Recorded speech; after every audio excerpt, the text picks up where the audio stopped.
So ito guys, natanggal na natin yung kanyang fuel pump. So ito po, pakikita nyo. And then ito, common issue nito, karamihan ng problema nito, itong ating fuel pump, hindi nakakaproblema dito kundi dito sa hose. Yan. Kapag itong hose ay maluwag and then singaw, possible yan na ang ating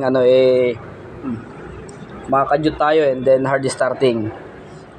So ito guys, naikabit na natin, no? Nilagay ko na yung fuel pump na bago. So share ko lang sa inyo, common, no? Minsan hindi sa fuel pump ang nagiging issue ng problema kapag ayaw mandar ng ating sasakyan or palyado.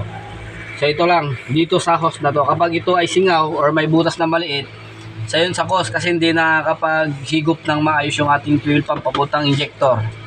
So ngayon, i-install na natin. Ganito lang po ang paglagay niyan. Double check natin lahat kung wala ba tayong nakalimutan. So wala naman, ready to install na to.